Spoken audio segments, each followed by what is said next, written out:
Handa na kayo para sa kwento ng pag-ibig na nakakakuha ng puso ng mga madlang Filipinas. Sa unang araw ng It's Showtime, sa GMA7, dumating si Miss Universe Philippines Michelle D bilang espesyal na panauhin sa Especially for You. Napuno ng eksitasyon ang paligid nang biglang ibinulalas ni Michelle ang isang lihim na kwento ng hindi pagkakasundo sa pag-ibig. Last year, may nililigawan ako. Yun nga lang, busted ako. Niligawan ko kasi yung corona, aniya, na nag-iwan ng lahat sa pagkamangha. Kasama ang kanyang laging suportadong ina, si Melanie Marquez, sinimulan ni Michelle ang isang paglalakbay sa paghahanap ng kanyang puso. May hinahanap ang puso ko, amin niya. Nagtatakda ng simula para sa isang romantikong paglalakbay.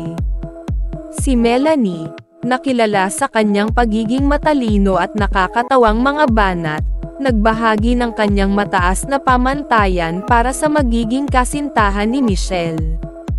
Kung pwede lang lumampas sa kanyang katalinuhan, sa kanyang height, lalo na, biro niya, na nagdulot ng tawanan sa madla.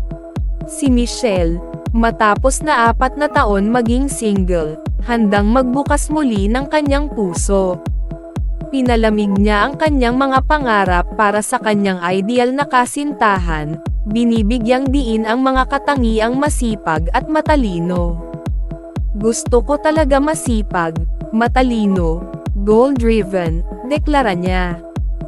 Hindi pera ang prioridad, kundi ang matatag na work ethic. Hindi kailangan mayaman, kailangan hardworking. Kasi pwede naman kami magpayaman ng sabay sabi niya. Para kay Michelle, ang physical attraction ay simula lamang. Ano yung goals mo sa buhay? Maganda ba yung pagsasama if ever? Do we complement each other? May chemistry ba? Ang kanyang pinag-iisipan, na nagpapakita ng kanyang kabuuan ng kaisipan.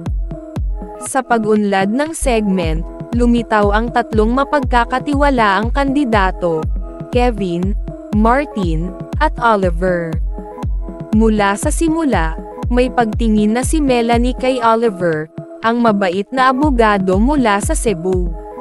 Sa isang nakakatunaw na pagtatapos, nagtugma ang pagpili ni na Michelle at Oliver.